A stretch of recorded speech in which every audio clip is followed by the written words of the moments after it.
Robotic का plant लगाएंगे। अरे मुख्यमंत्री जी, आप सांड नहीं पकड़ पा रहे हो, क्या रोबोटिक का प्लांट लगाओगे आप? सबसे पहले आदरणीय आजम खान साहब के साथ तो लगातार उत्तर प्रदेश में समाजवादी पार्टी लड़ रही है। जो कानूनी लड़ाई लड़ सकते हैं वो लड़ सकते हैं। आप कोर्ट में क्या लड़ सकते हैं, आप बताइए मुझे। सड़कों पे जो सांड मर रहे हैं, सांड जान ले रहे हैं, क्या कार्रवाई कर रहे हो आप? मैं धन्यवाद देता हूं क्योंकि बहुत महत्वपूर्ण सवाल खड़ा किया है।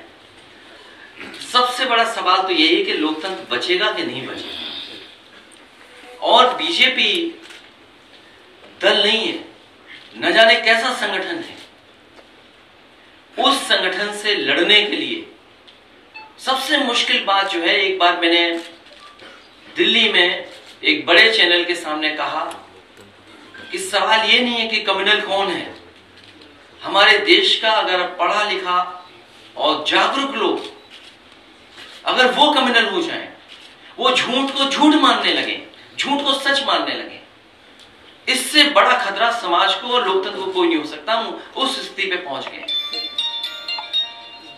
सरकार कुछ भी करे, लेकिन जो परसेप्शन, जो पॉलिटिकल क्रेडिबिलिटी की बात आए या क्रेडिबिलिटी जिसकी भी खतरे में आएगी। मुझे याद है जैसे ही मैं सुबह निकला और मुझसे प्रेस के लोग सवाल पूछने लगे, उन्होंने कहा कि इस सरकार का 1 साल पूरा हुआ है।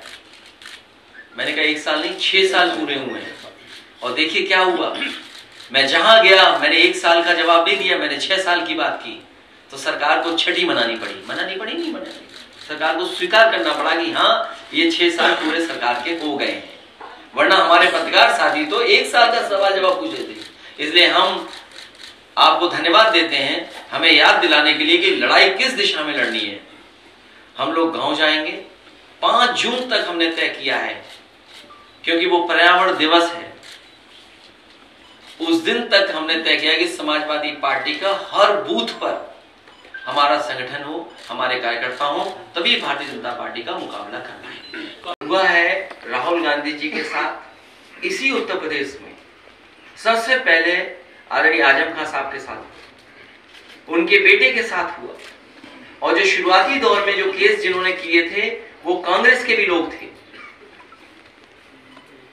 अगर आपको याद हो तो लगातार उत्तर प्रदेश में समाजवादी पार्टी लड़ रही है। जो कानूनी लड़ाई लड़ सकते हैं वो लड़ सकते हैं। आप कोर्ट में क्या लड़ सकते हैं, आप बताइए मुझे।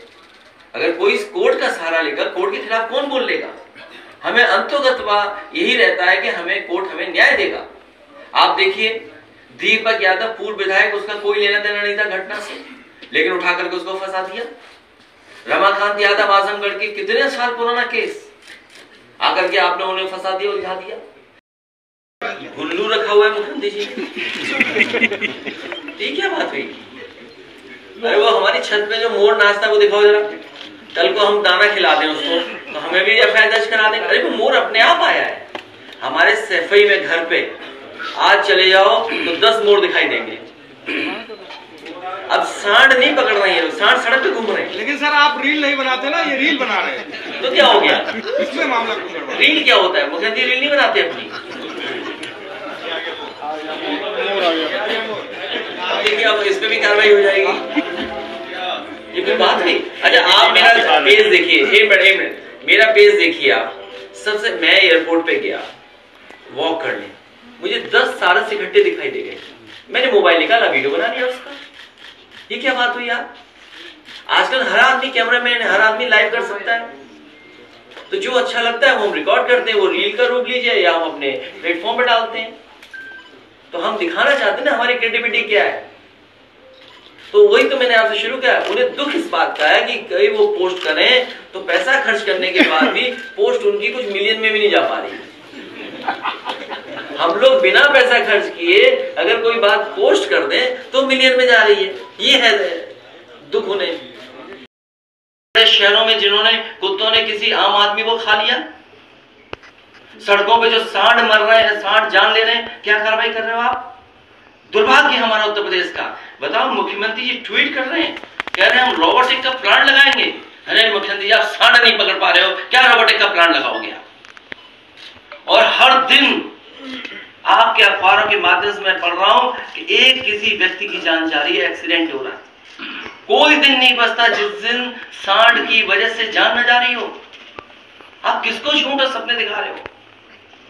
और फिर सारस के लिए जो काम समाजवादियों ने किया, आपने इटावा का जो केंद्र बनने जा रहा था, संरक्षण केंद्र, ट्रेनिंग इंस्टीट्यूट, कि लोग जागरूक हो, समझें हमारा स्टेट बर्ड है, आपने उस ट्रेनिंग इंस्टीट्यूट को क्यों खत्म कर दिया?